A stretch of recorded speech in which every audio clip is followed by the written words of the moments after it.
माणुसकीला काळीमा फासणारी घटना 9 डिसेंबर रोजी घडली।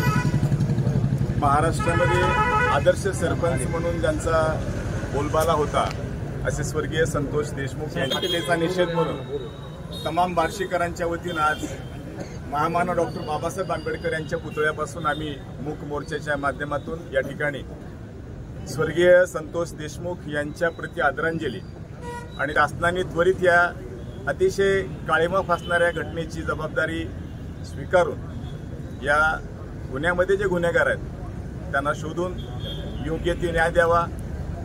या गुन्हेगारांना फाशीची शिक्षा झाली पाहिजे अशी तमाम बार्शीकरांच्या वतीनं आम्ही या कॅन्डल मार्चच्या माध्यमातून सरकार दरबारी आम्ही आमची मागणी मांडत आहोत।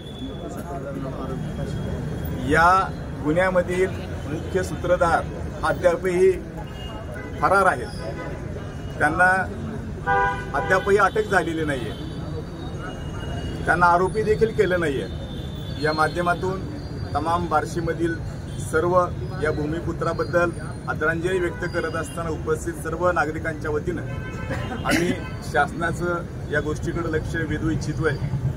या गुन्हेगारांना त्वरित शासन होऊन सरकारनं त्यांच्यावर त्वरित कार्यवाही करावी आणि स्वर्गीय संतोष देशमुख यांची जी हत्या झालेली आहे त्यासाठी न्याय मिळावा अशी आमची तमाम बार्शीकरांच्या वतीनं मागणी आहे। त्यासाठी आम्ही कॅन्डल मार्चच्या माध्यमातून या ठिकाणी निषेध आणि व्यक्त करत आहोत।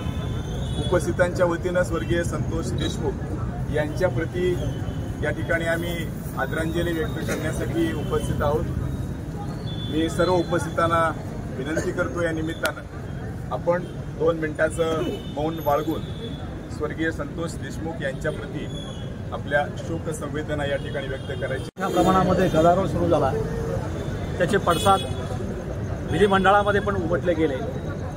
ज्या ज्या आमदारांनी या प्रश्नाला वाचा फोडली त्याच्यामध्ये आमदार सुरेशजी धस असतील, आमदार संदीप क्षीरसागर असतील, त्याचबरोबर संसदेतील सन्माननीय बजरंगजी सोनवणे असतील आणि त्याचबरोबर नमिताताई मुंदडा असतील, अंबादास दानवे साहेब असतील, रोहितदादा पवार असतील आणि जवळपास बऱ्याच अशा आमदारांनी जो प्रश्न मांडला आणि एकूणच महाराष्ट्रातलं जे काही सध्याची परिस्थिती आहे ती लोकांच्या समोर आली।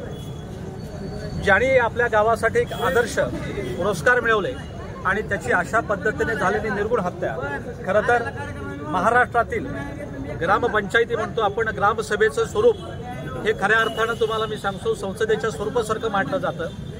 आज हा दिवस, त्यांच्या हत्येचा दिवस या महाराष्ट्रातल्या ग्रामपंचायतींनी तुम्हाला मी सांगतो काळा दिवस म्हणून पाळला गेला पाहिजे। या पद्धतीनं हे जे काही चित्र आहे, पुरोगामी महाराष्ट्र तुझं चित्र आहे, हे त्याचं चित्र कशा पद्धतीनं विचित्र झालेलं आहे हे आज संबंध भारत देशाच्या पुढे जगाच्या समोर या ठिकाणी आलेलं आहे। या ठिकाणी अनेक नेत्यांनी आपली आपली त्या ठिकाणी भूमिका आहे, रस्त्यावर उतरून आज या गावचे भूमिपुत्र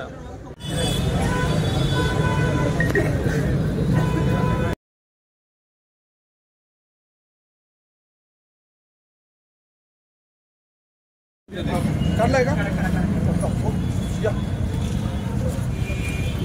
चपला बाहेर सोडा, चपला खाली सोडा। हो हो